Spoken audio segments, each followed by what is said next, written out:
I remember waking up at 4 months postpartum, crying and shaking. Why? Because I just had a dream that I was pregnant with my third. And I woke up crying. I'm like, I can't do that. I can't do that. And then I was crying that I was crying because, again, I had this dream of this big family. And it freaked me out. In this episode, I sit down with Lala for one of the most honest and moving conversations that I have ever had. Lala shares her story of deeply wanting a big family while at the same time struggling through the weight of her first pregnancy.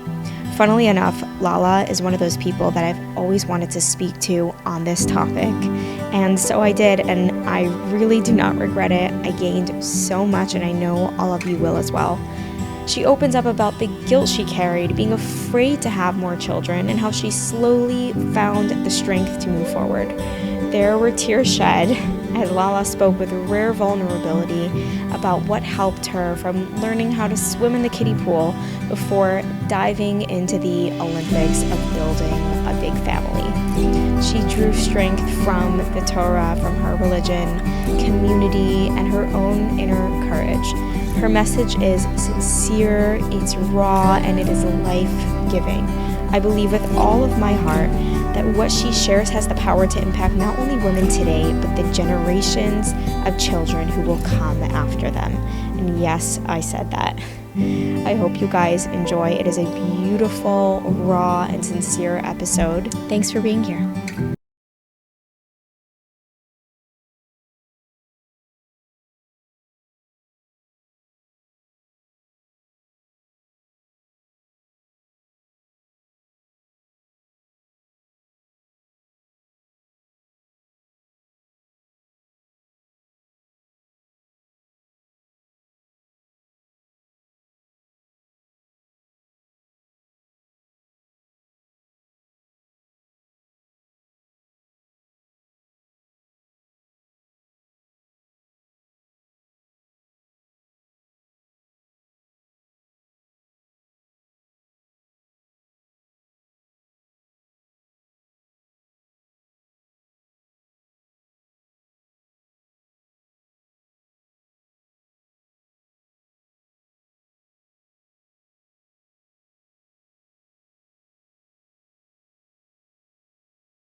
I am really excited for this conversation because you are the exact person that I wanted to address this topic with personally.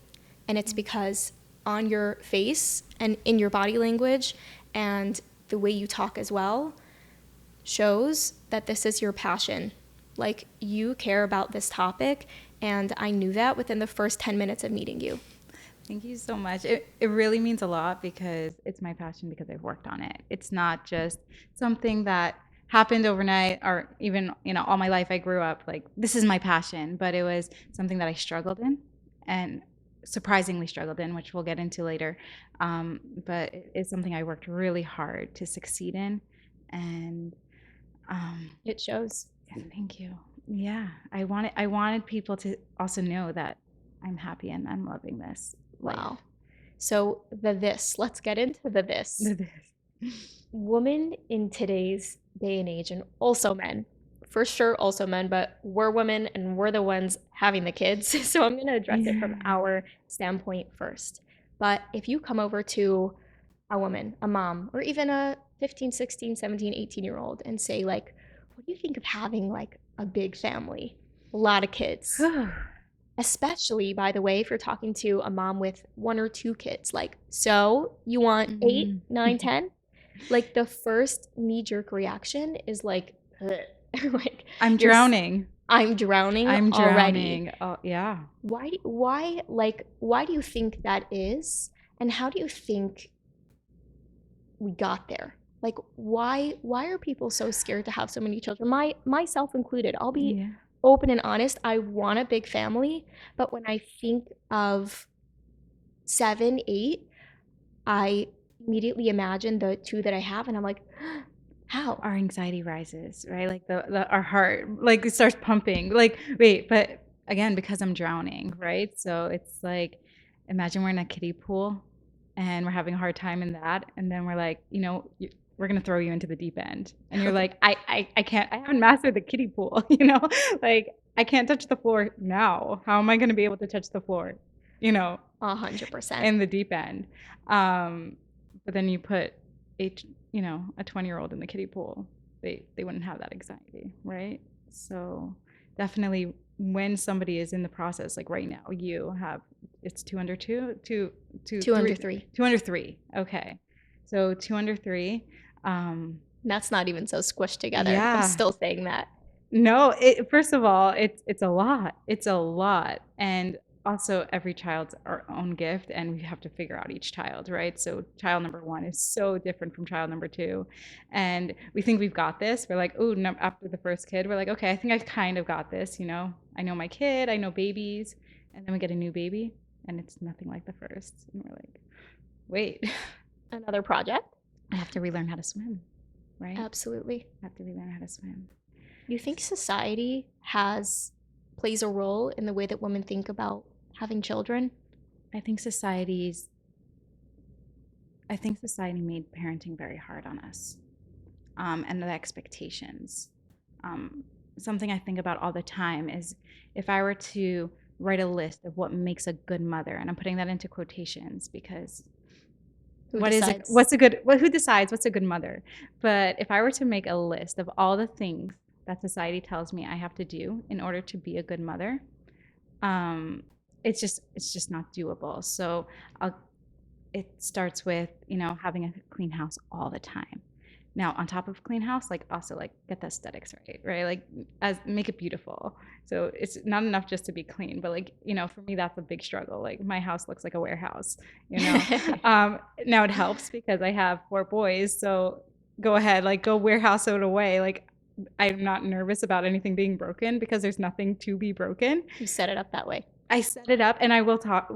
Maybe we'll get to that where my personal thoughts on it switched, but 1,000%. So I have to have a clean house. On top of the clean house, I have to have a nicely designed house, and then I have to have breakfast, lunch, and dinner for my kids. But they can't just be a meal. It has to be healthy. They have to be healthy, and they have to be pretty. Now we have homemade muffins. You have to use a cookie cutter to cut the cheese, to make the cute flower ones. Yeah, exactly. It's so you can't. It's not just about. I'm laughing because that's so in my brain. When I'm making baby's lunch in the morning, I'm like, what are the teachers are gonna look at his lunch, and I want them to be like, such a good mom. Mother such is a just good lovingly. Mom. Ew. Right. And right. So it's we've been so it used to be that cereal and milk for dinner was okay, and now it's no, we cannot have cereal. The sugar, the food dye, the amount of food dye I grew up on, right? But dare put any food dye in my kids' food, I wonder if the visuals of social media and I don't think the pressure wasn't there at all before, but I think the pressure has been amplified because if you go on social media, or forget social media, people's pictures that they're posting on family groups, there's so many visuals, there's so many aesthetics. They're so cute. They're so cute. I want it. At least once, I have a sister-in-law who she tries to get one family picture per amount, right? So 1 kid and 1 family picture, 2 kids, 1 family picture in that time frame. So she's giving herself, a decent amount of time. I like it. It's a goal. Because there is something so nice about looking back at your photos. I'm not going to take that away, right? Looking at your photos and being oh, do you remember that stage? When this was our family, right? And there's definitely, for me personally, with every new kid, there's a little bit of a mourning of the family that doesn't exist anymore. Because with each child, there's new dynamics, right? And it's beautiful. It's gorgeous. But my baby's not my baby anymore. He's now the big brother. No. Right? Or my seasons. My youngest just became the middle. What? That's weird, right? So the family dynamics are different. Yeah, like you said, the seasons. So mourning that a little bit. And I love looking back at the pictures and being remember when we thought 1 kid was hard? Remember that? and going back to those days. Yeah. No, it is. It's very nice to have the aesthetics at sometimes. I see the thrill in it, and I actually personally enjoy dressing my kids up nice, and I enjoy dressing my house up nice. And for me, it's finding the balance because I want to stay me. Like, I like nice things. And I also am aware that there's so much external pressure about it. So it's like staying me within me. And I want to add to that is, am I dressing my kids pretty because it makes me happy, or because I'm worried about what the neighbor is going to say about me and my kids? And that's a very different drive as well, because one is tapping into our feminist, like feminism, Feminine. the feminine part of me, right? Like, there is something so beautiful about me being a feminine, me being a female, Being feminine. me being a female, that I enjoy pretty, right? And being able to dress my kids pretty and lean into that, that makes parenting fun, right? As soon as it becomes stressful, as soon as it becomes overwhelming, as soon as it's stopping me from having more kids, because that is godly, then I'm doing something wrong. I have to go way back, you know? And that's really what I think about, because some of these things on social media are cute, right? Or like, they're fun. And it's like, hey, I want to try that. But that, again, that overwhelm, that stress, that pressure, like, I feel so bad for my, you know, my younger self, of how much pressure I put on myself. Because that was taking away from my happiness. That was taking away from being a present mom with my kids. Oh, yeah. That'll do it. That'll do it in a second. Yeah. And aside from making our kids, like, the pressure, the external pressure we have to be presented in a certain way, there's also the emotional toll physically that it takes on the mother. Right.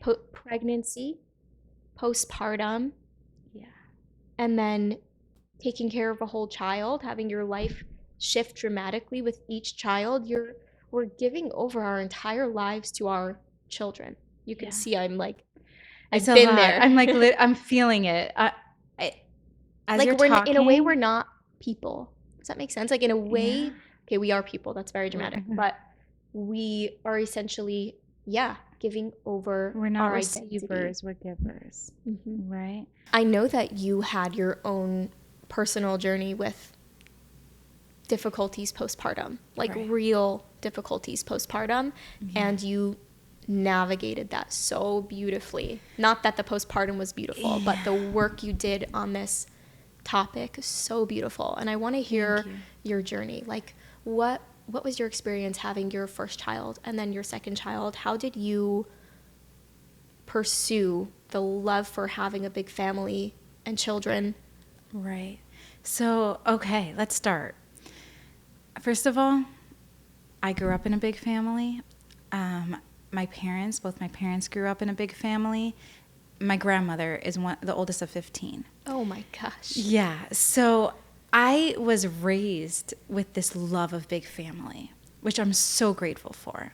And I want to say, even when I was imagining marriage, you know, like as a little girl, imagining my wedding and my chasna, the bridal gown and the flowers, like, which I totally was in that world where I loved it and dreamed about it for many years. I never really thought so much about my husband, but I imagined a whole bunch of little kids around me.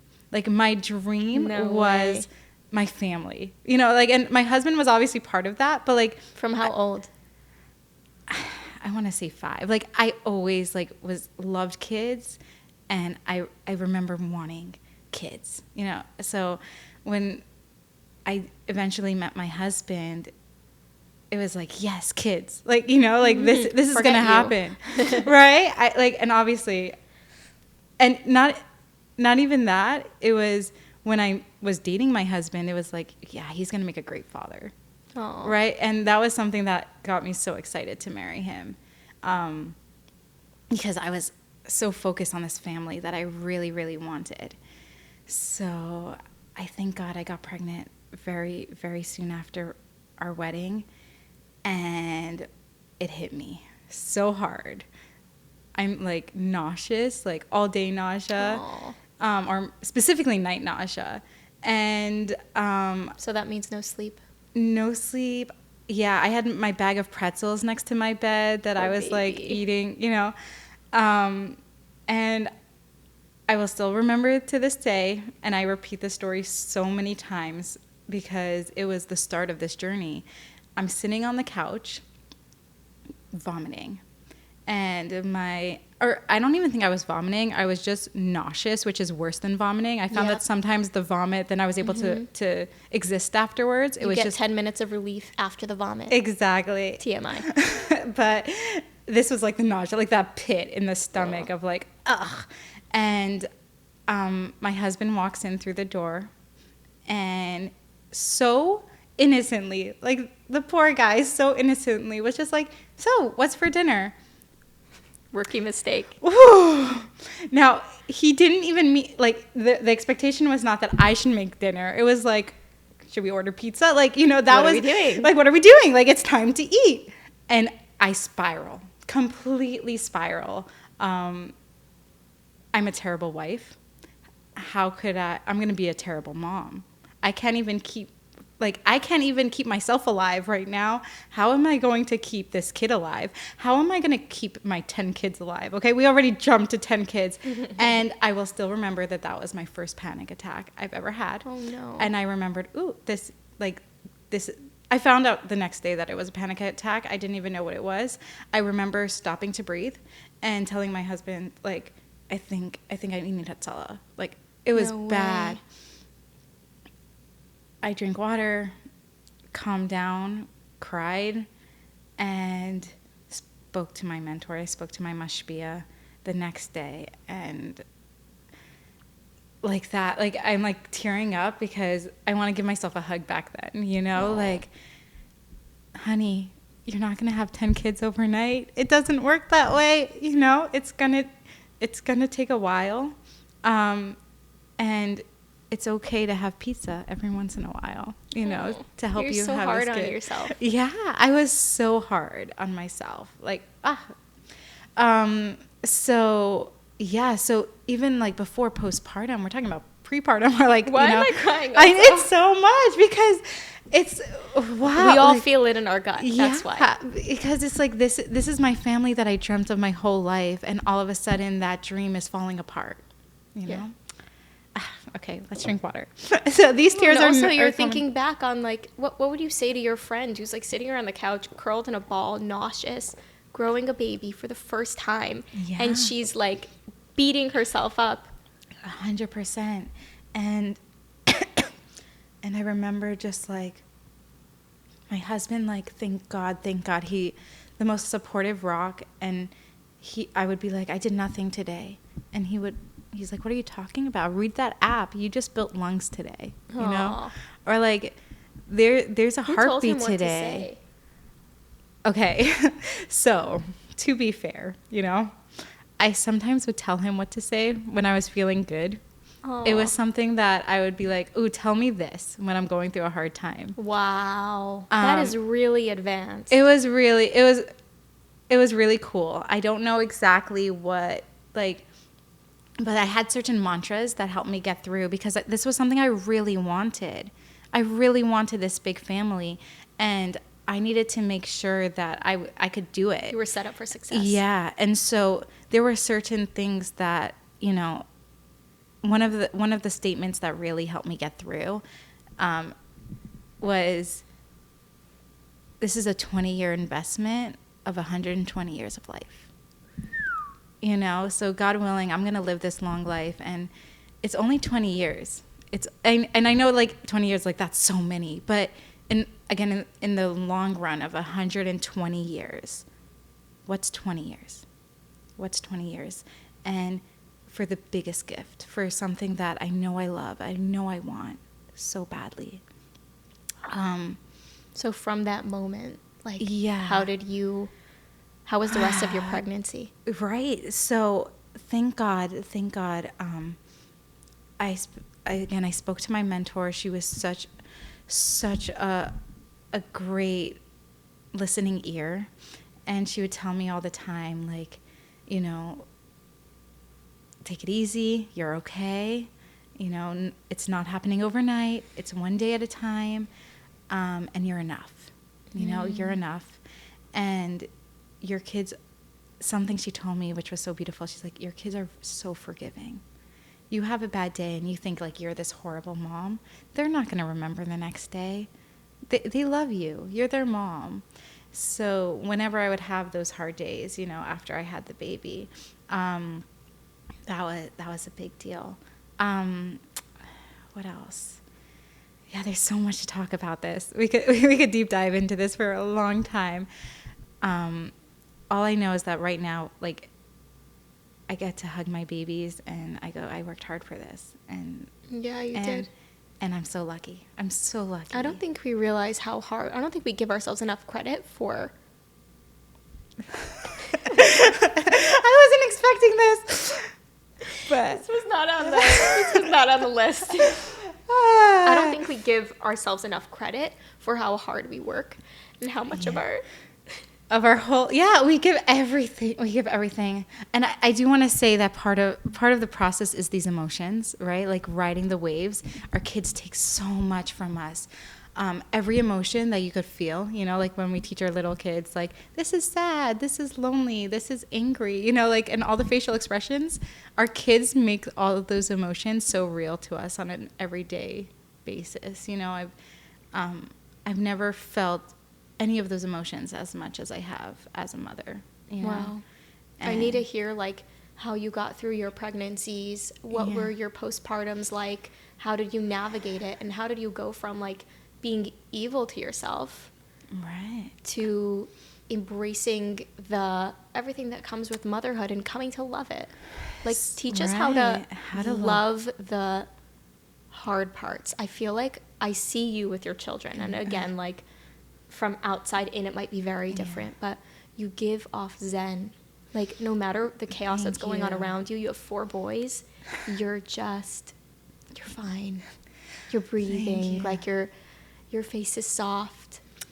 You're not gritting your teeth. Like, tell us how you got there. I sometimes look at myself as Lala. When there's an emergency, their job is to come in, take care of the issue. But imagine if they would walk into the situation and start freaking out and screaming, right? They wouldn't be able to do their job. They have to come in with a certain professionalism and a calm into the emergency. And so my job is to nurture and protect my zen, like to make sure that I am in that, because when I freak out, I can't parent. No. And my anxiety will go into my kids. I don't want that, which, by the way, not to put any pressure, because, like, it will happen and it's okay. Also, they'll work through it when they're older. Sometimes I'm like, I made a mistake. Oops.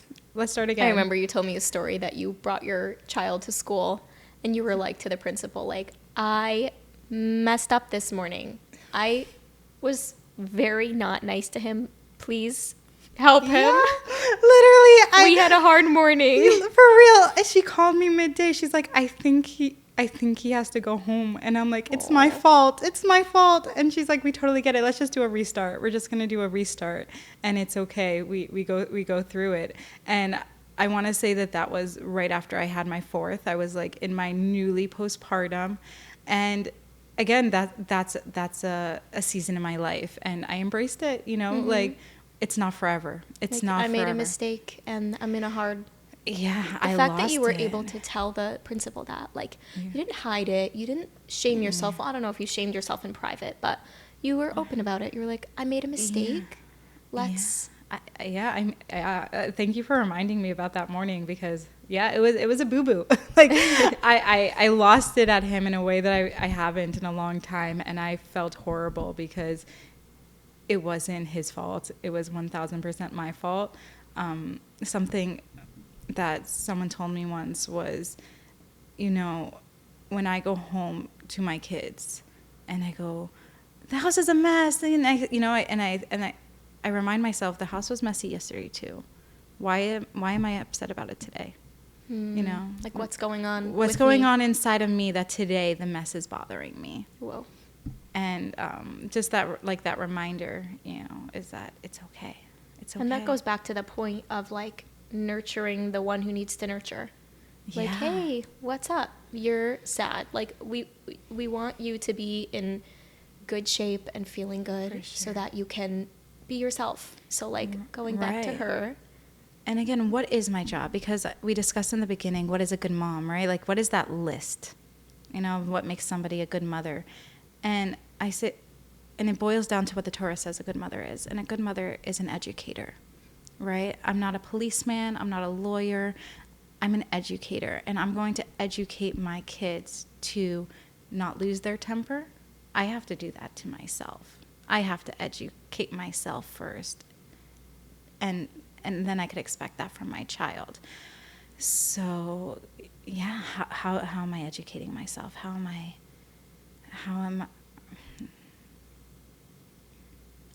I lost my train of thought. Totally fine. Yeah, so again, days are chaotic. How do I forgive myself, right? I want my kids to forgive themselves when they make mistakes, right? I tell my kids all the time, it's okay. Mistakes are fine.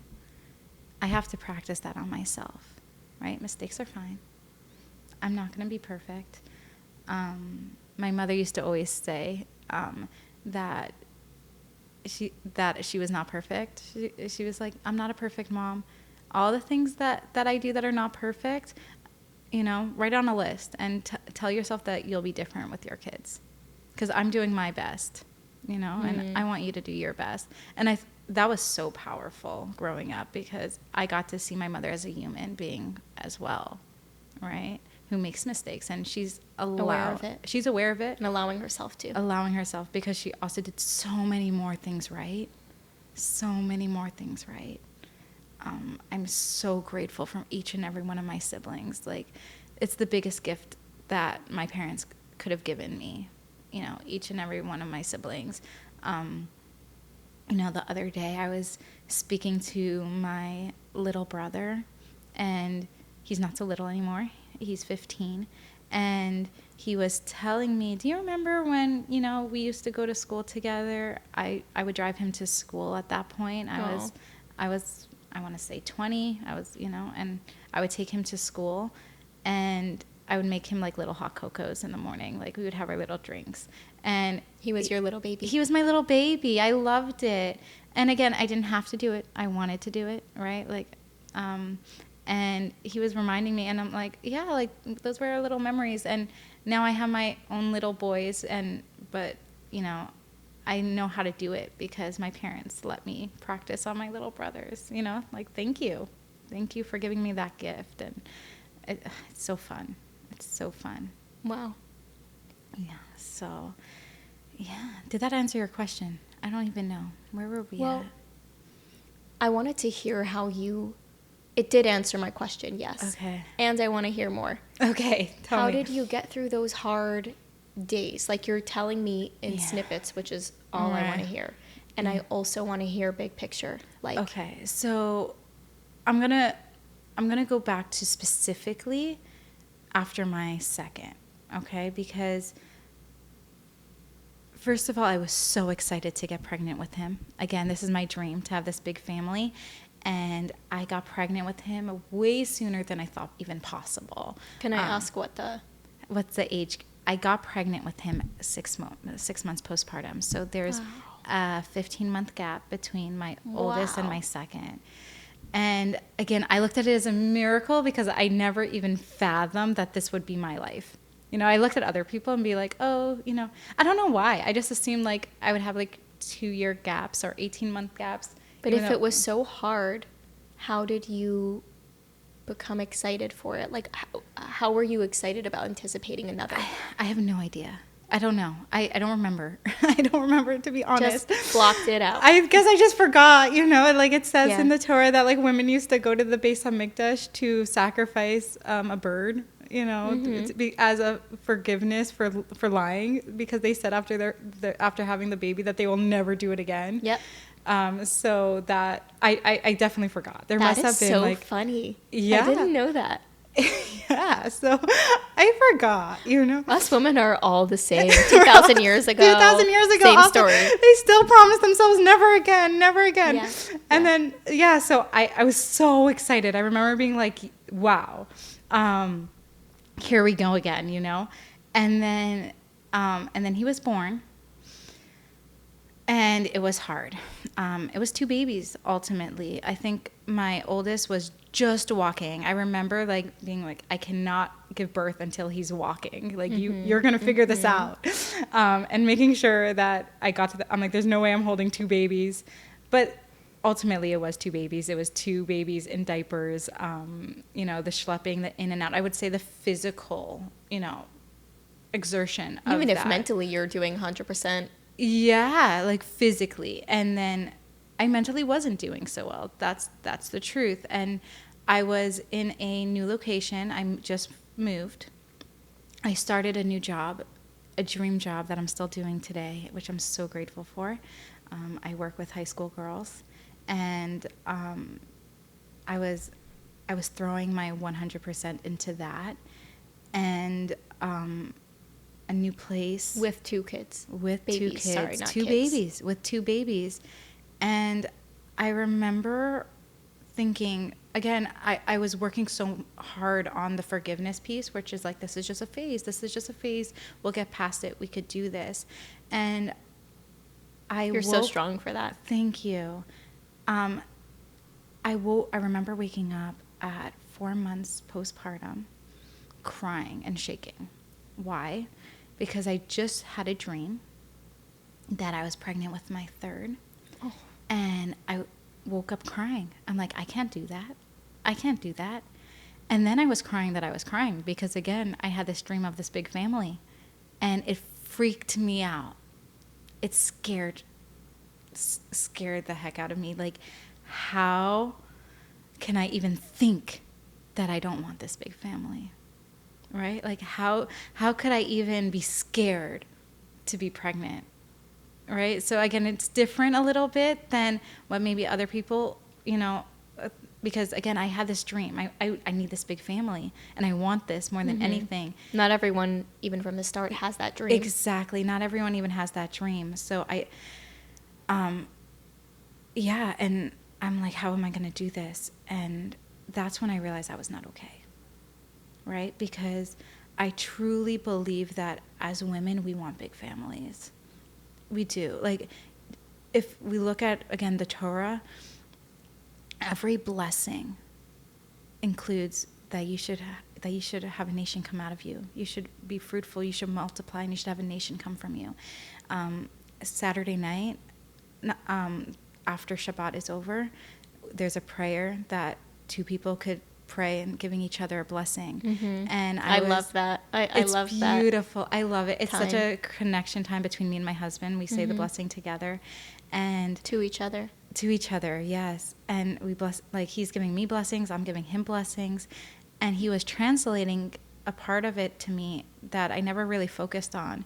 It's like the 3rd line of the prayer, and it says, like, you should be fruitful, you should multiply, and a whole nation should come from you. And I'm like, this is a blessing that we're giving each other, which means that it, you know, it's not a curse, it's a blessing. So this is obviously something we want, right? Like, as a people, as a Jewish people, this is something that God blessed Abraham with, that Yitzchak blessed Yaakov with, to have many children. We want it. And I think sometimes we're not in tune to it, again, because of those fears. There's so much fears. But I think if we tune into our own voice, I think every mother really wants that. It's just the fear of getting there. And again, for a quick second, I didn't want it. And I'm like, something's off. This is not me. Like, you were blessed from the get-go to be in tune with that inner want. Yeah, with that inner desire. That we naturally desire, but you somehow bypassed the majority of the noise. Yeah. And again, I'll give that credit to the women in my life, like my mom, my sisters, my grandparents, you know, who... And your nature. My nature and God, you know. Again, it's a gift. And I thank him for that. So all of a sudden I wake up 4 months postpartum not wanting this. And that scared me. And I said, I have to do something about this. Because this is proof that I'm not okay. Because I was pushing it, right? Like, it's okay, it's going to pass, it's going to pass. And I'm like, no, it's not passing unless I do something. right? Like, you were feeling it. yeah, I'm like, I don't have any guarantee that in a year I'm going to feel better, right? How do I know that in a year? I don't know that. So I got to work on myself. I need to work on my mental health, my emotional health. And it was specifically a friend of mine who I was speaking to, who she was going through a very similar time. She was after her third, I believe. And she was telling me how she actually just reached out to a herbalist and it helped her a lot mentally, to be able to get her to a place where she could, be excited for her to get pregnant with her fourth. Again, I want to just say this again, like, I surrounded myself with a beautiful community that shared similar values with me. And I don't know if I would have been able to do this journey alone. I don't think I would have. So I had friends who were like, yeah, this is something we want. How are we going to do this? So she told me, she's like, Lala, it's okay that you're not okay, but do something about it. And I remember looking at my husband and telling him I want to go to the Rebbe's Ohel. And at that point, we were living a driving distance. Can you give us some background on who the Rebbe is? So the Rebbe is the leader of the Chabad movement within Judaism, right? There's different groups, but the Rebbe, I would say, was not just the leader of the Chabad movement. He was the leader of the entire Jewish people. Absolutely. The entire world, I would say. He had big people coming to speak to him. We're talking, non-Jews. He cared so much. Didn't he get the second most male in the world aside from the president at the time? Yeah, that's what I think, even more than the president. Maybe I'm misquoting, but he had tons of mail. But people came and asked for blessings from all different walks of life, and he gave guidance, and he talked about the beauty of having a big family. I always think how he was not blessed to have his own child. Yeah. And the pain that must have caused him. And he's trying to encourage other people. The Rebbe was trying to encourage other people to have more children, knowing that this pain, So you wanted to go? The Rebbe talked all about the beauty of having children, and also talked about the struggle. He was so realistic, and he talked about every single challenge and struggle that a woman might go through when trying and working on building her family. And I told my husband, I'm like, I need a blessing, because he's my main motivator to having this big family. So I want to talk to him. I want to go to pray by his gravesite. And had you learned those teachings? So I knew it in high school. In high school we learned here and there. Definitely. Maybe I didn't know it as well. I wasn't as. My husband works in yeshiva. He teaches future rabbis. So the word is bucky. Not so. Didn't know every single word of it. And now I could probably quote them a lot better. But then I definitely knew that the Rebbe valued having a big family and encouraged it more than the amount that biblically is obligated. So yeah, that's so true. Which I haven't reached yet, by the way, right? I have only boys, so we're still working on the biblical obligation is to have one boy, one girl. Oh my gosh, why can't I talk? Yeah. Biblically. Yeah. According to the Torah, it's a girl and a boy, right? Too. So me too. I also haven't fulfilled. We haven't fulfilled it. We have to have the girl. Doing my best. We're working on it, But yeah, so I'm like, but I'm having a big family because of him, and I'm struggling. So let's go. I was maybe a little, chutzpahdik. I had a little chutzpah in me, and I went to the Rebbe. We drove through the night. It was like instant, like I was like, we're going. It's a 12-hour drive, a 10 to 12-hour drive. Oh my gosh, with your kids? With my kids. I just buckled them up in the car, you go, girl. And I'm like, we're going. Yeah, there wasn't so much planning involved at all. And I remember sitting down to write my letter to the Rebbe to put by his gravesite. And I said, Rebbe, everything I am is because of you. I'm a teacher because of you. I'm a mother because of you and your teachings. I married my husband because of you. And I said, Rebbe, I need help. I need a blessing. And I sort of like demanded from him. I said, if you want this from me, you got to help me out here. And I will say that visit to the Rebbe was so healing. I left like I gave my problem over to the Rebbe. I know he wants me to have a big family. I know God wants me to have a big family. So that now I have to start my journey. So what did my journey look like? This is 4 months postpartum. This is 4 months postpartum. But were you ready to have another? Physically, mentally, emotionally? All the above. So did I get my period back? No. Does that mean that, I wouldn't get pregnant? I don't know. Again, I don't know. My last kid came at 6 months, so in my head I was like, that's like my So timeline. So I'm like, okay, I have like 2 months to get my act together. Again, God could give it to me at 4 months too, but postpartum. But at that point in my head, I'm like, I have 2 more months. Again, I don't know if that was realistic or not, but that was what my thoughts were. And I'm like, I have 2 months to get my act together.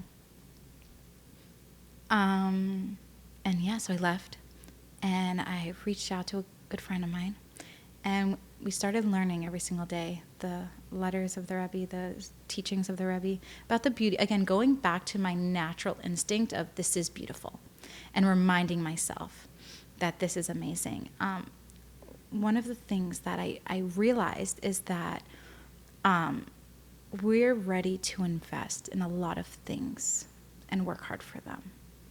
People will start a business, take out a lot of money, and invest in it because they know that, the potential is so much greater than, what they're investing. So what I know, I want this family. What am I willing to invest in this family? More cleaning help. And I know it's so expensive. I'm not even gonna lie. Like, I want to say close to maybe more than a fourth, maybe closer to a third of my salary was going to cleaning help, and a huge amount of babysitting and cleaning out of pocket. And I looked at it as, this is my investment to my big family. Right? Again, I'm really lucky that I don't need medical treatments to have my children. A lot of people who are going through medical treatments, and my heart goes out to them. And, I sometimes feel like I can't talk about this because I'm privileged, like, thank God Sure. But people put a lot of money into having children, into just the potential of having children. Can I take that money and put that into cleaning help so that I could have another one? Whoa. You're opening up such a perspective, because people could do that same thing of spending a lot of money on cleaning help, but like, yeah, all my money going to cleaning help. But like, you just put it into, like, what would you do for a business? What would you do for a relationship? What would you do for sure to get a job that you really wanted? Like, what kind of work would you put in? Yeah. And like, for a family, like the priceless gift of a family, we're just like, yeah, another kid. They're messy. They're messy, and I'm weak, right? Yeah, I'm weak.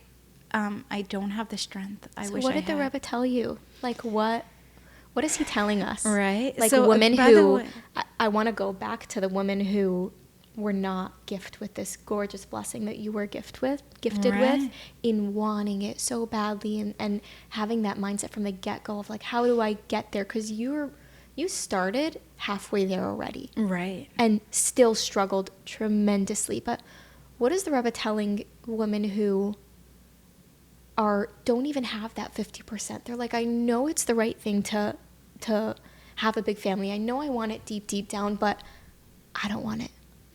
This is too hard.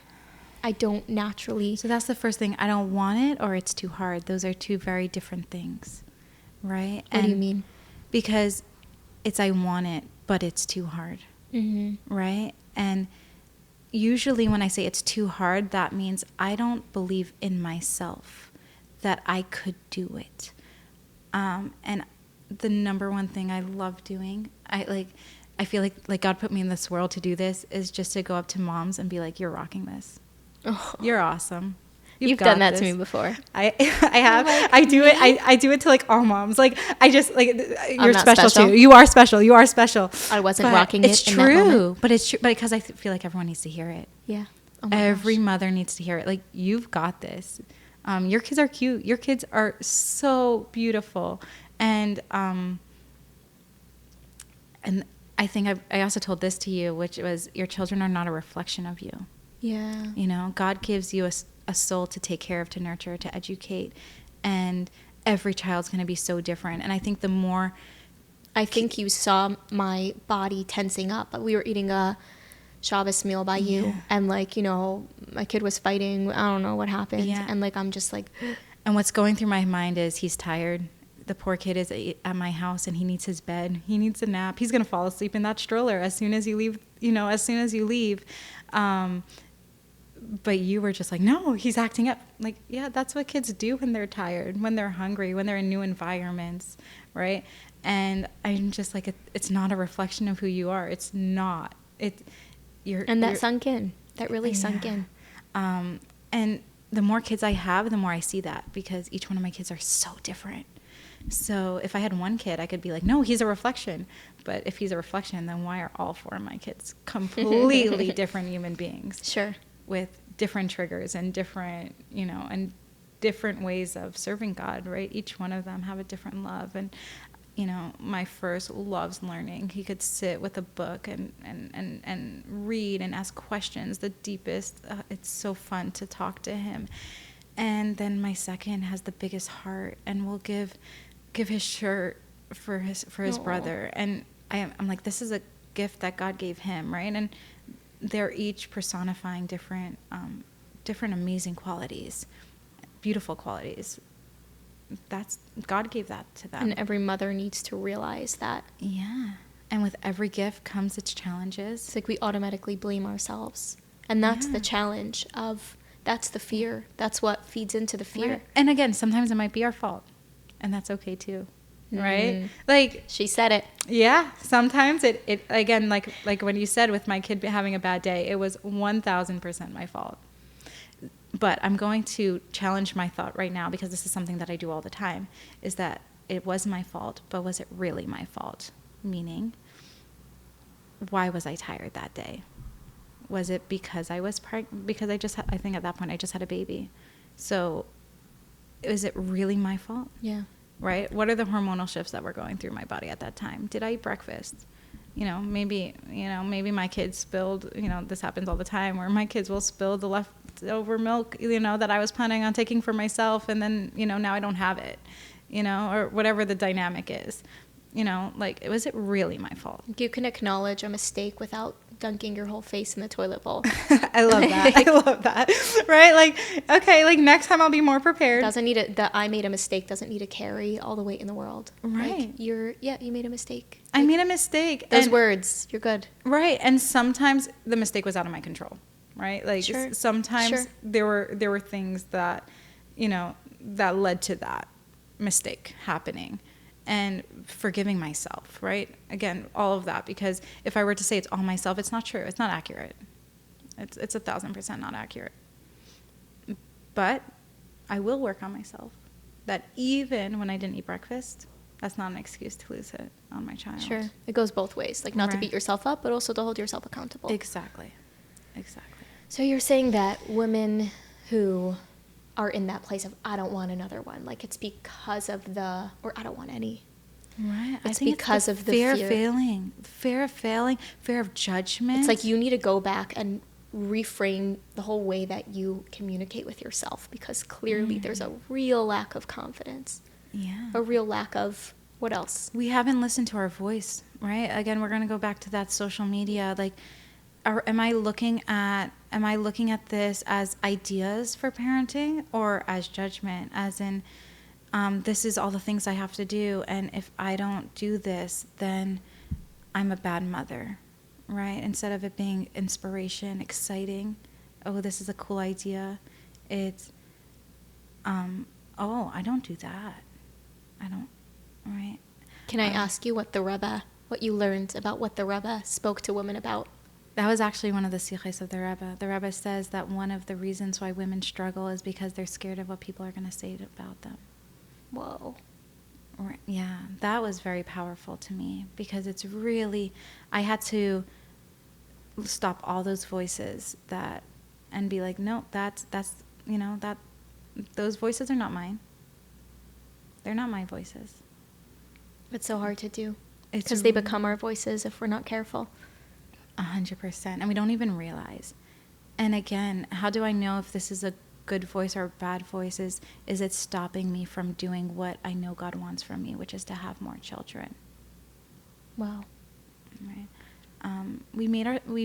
We have it harder than our parents had it, because they didn't have anyone telling them that it was neglectful to put their kids in a playpen without, with toys, and to leave them alone and they're safe, right? Now it's like, Where's the Montessori toys and the projects, and you need to be sitting eye level with them. 100%. Or like, even... And don't get too involved, but... Exactly.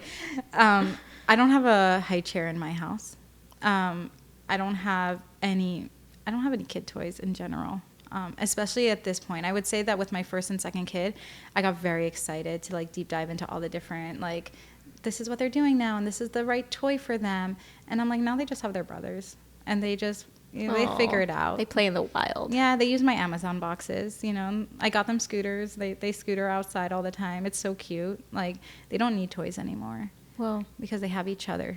And now I don't have to clean up their toys.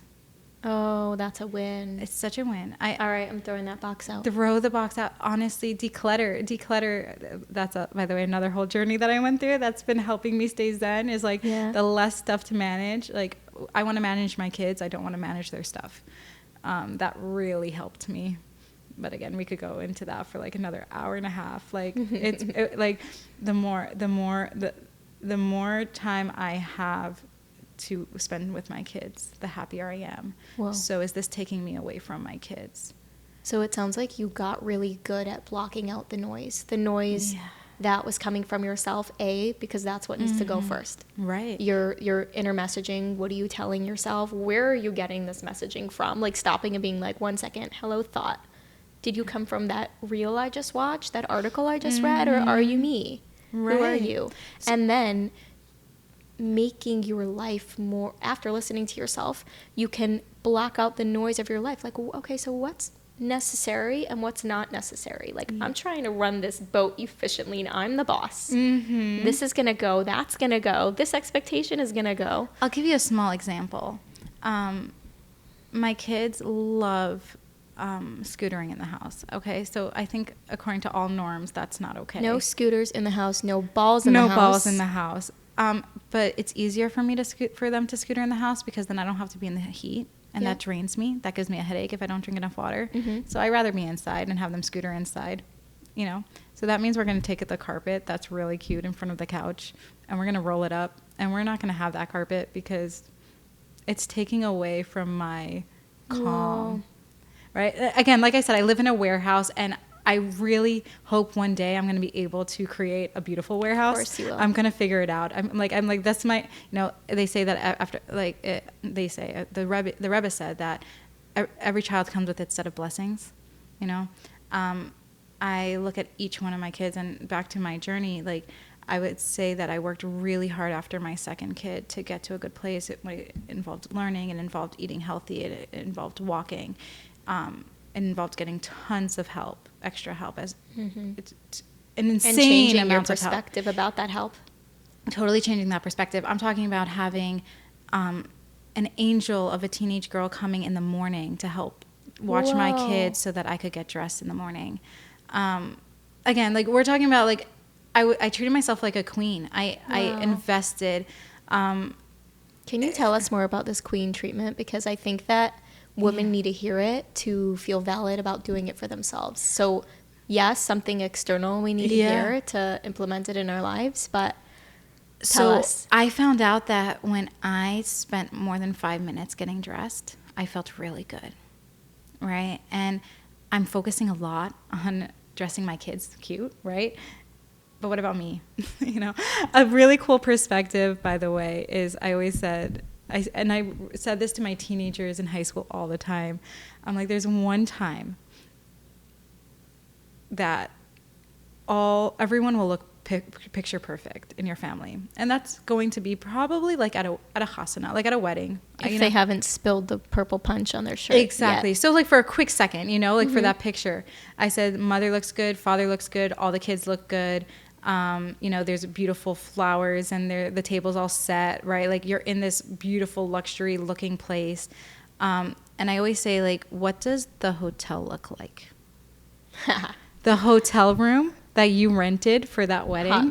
Hot mess. We're talking about suitcases, things flying, food dirty everywhere, diapers. Makeup. And it's so normal. I don't know. At least in my life, like, that was like a normal, like, in everyone's life. In everyone's life, right? Okay. I'm like, it's not just mine, but like that hotel room. And all my students just start laughing because they know it's true.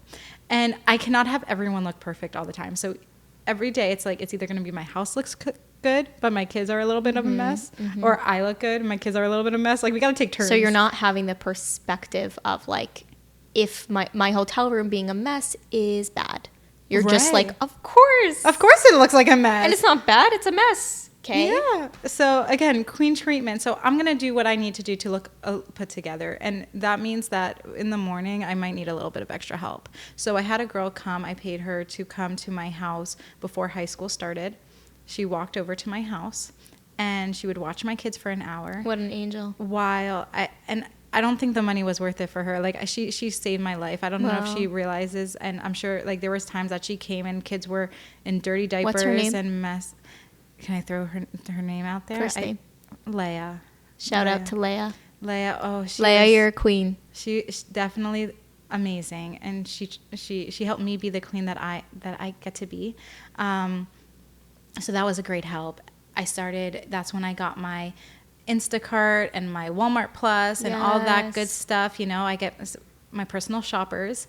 And then I had my cleaning help, and I will remember that, like, I had this angel of a woman who I don't have that now. And I really, again, I believe in seasons, and Hashem's telling me right now I don't need that. And I know that as soon as I need it again, I will have it. Like, no shame in having it again, just right now. Exactly. Right now, I just haven't found the right person. I haven't found her. Okay. But she managed my house.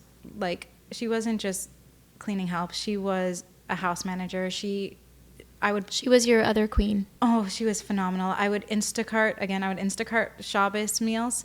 You know, like the carrots and the onions, whatever. And she knew what I was going to make based off of my bags. Gosh. And she would chop the vegetables, peel the vegetables. It took me an hour just to season and put things in the oven. Wow. Again, like, I spoiled myself. I really did. Any regrets? No. My regret is that I didn't start it earlier. You know, I felt guilty. I'm like, I don't need this now. I have only 2 kids. Right? But it's like... But maybe that's why you have 4 kids. That's exactly. I really... Yeah. And I remember also, it's different to do it and to do it without guilt. There was no guilt. I worked through it. I'm like, no. And again, sometimes there's these little pieces of guilt. I remember apologizing to my my lady, and I was like, I'm so sorry for the mess. And she looked at me. She's like, your kids are beautiful. Your job is to take care of them. I love her. And she healed something inside of me at that moment, where she's like, this is my job. Your job is to take care of your kids. This is like the 4th time you've made me cry in this interview, and I'm going to have to cut this. Oh, yeah, because it's what we want. People don't realize how like effective those comments are. Like, they don't realize the inner narrative in a mother that's like so messy. She 1000%. And a good friend of mine who I talk about this to all the time, she's like, you know, you might have a messy house, but your mind is clear. Whoa. But that's unique to you, by the way. And like, you're teaching us through this conversation, you're teaching so many women how to do this, but you are unique in that. You've come to a place because from the get-go, you're like, I want this. How do I get there? And you put in the work. You followed the Rebbe's directives of, like, mothers need to take care of themselves. Like, no, you can't have 6, 7 children when you don't have help. And I want to say, and people said, like, I don't have the money. I want to tell you, I did not have the money. I did not have the money. I found it. I took it out of savings. I invested in myself. I invested in my family. This is your business. This is your passion. This is my business. I am running a home, you know, and it's real. I'm running meals, right? Like, let's count how many meals I have. Thank God, 6 people in my house and eating 3 times a day, 7 times a week. Yeah. I don't know. Someone do the math for me. That's a lot of meals every single week. Endless. That's the math. Endless. And again, I'm managing the cleaning help. I'm managing my Instacart and my Walmart. All these people, I'm managing them. You're the CEO. I'm the CEO, and I'm so grateful. So grateful. And again, counting your blessings and focusing on that goodness is so important. And every single night, I just hug my babies. And their bedtime, I mean, if every mom out there knows bedtime's the hardest time of the day. Yes, ma'am. You're checked out. You've used all of your energy all day, and it's like they know how to squeeze the last, you know, not even the last. There's nothing there. They just know how to squeeze that empty vessel. That's hysterical. And all I do is like I hug them, and I'm like, you know what? They're love me. Obsessed with me. They want me. Yeah. They want me. And again, I'm going to do things that are unconventional. So last night I told them, I'm like, boys, I was in your room for an hour. You're not going to sleep. I'm done. And I remember being like, if I don't leave this room right now, I'm going to lose it. So I'm going to, so I left. I picked myself up and I'm like, I love you guys, but no. And they cried outside my door, and I said, when you guys are ready to go to sleep, wow, I will come back out. I will come back out of my room. That's called self-respect. Yeah. And they were crying outside my door, and I said, boys, I love you, but I'm not coming out until you calm down. Mm-hmm. And they went into their bed. Like, they could know that mommies have big emotions. Yeah, big emotions. And they went back into their bed. Well,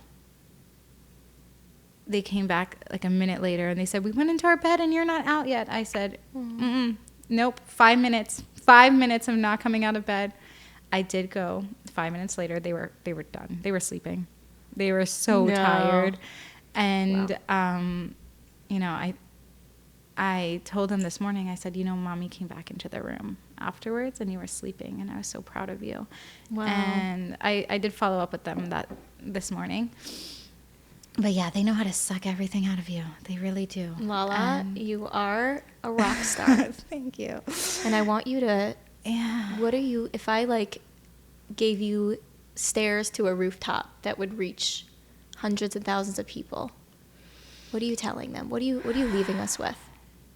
What's a message that you would shout from the rooftops? You don't have a big family overnight.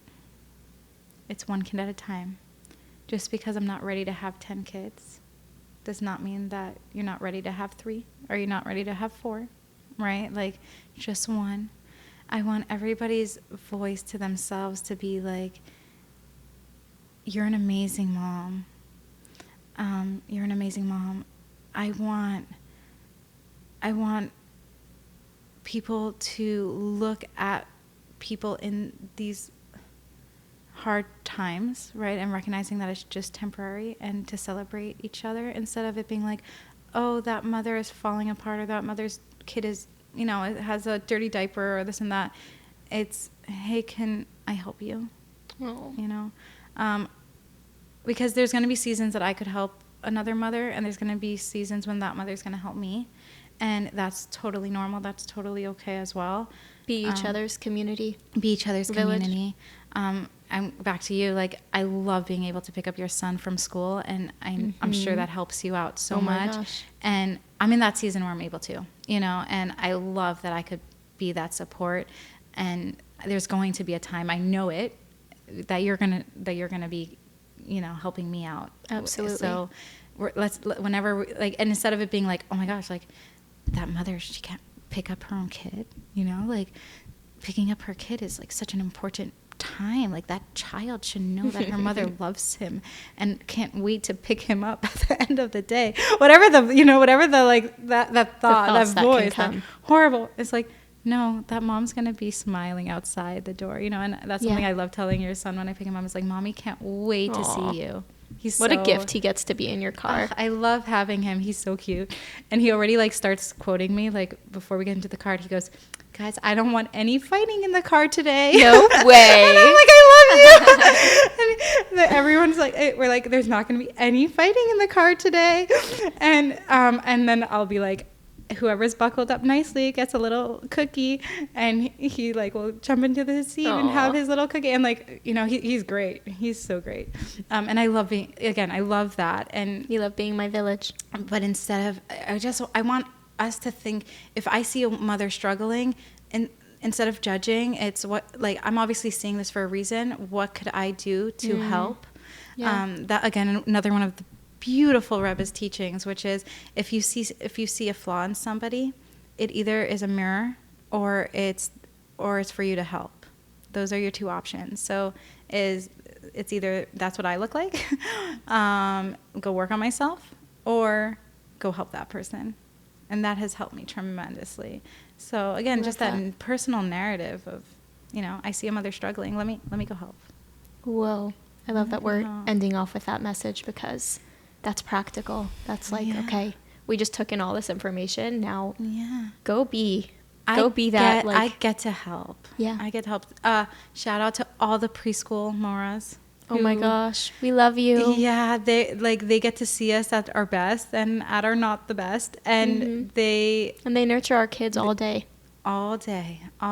And I'm just so grateful to have this village, this community, to help me raise my family. Well, thank you so much for being here. Thank you so much for having me. That was beyond powerful. Powerful is not the word. That was like everything that words cannot express. And thank you for sharing your work and your heart with everybody here. Thank you, everybody so listening. Much. Thank you.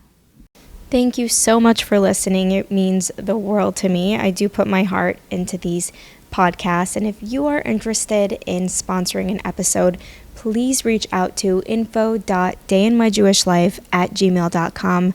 I would love to hear from you. Any feedback is welcomed. Wishing everyone a beautiful day.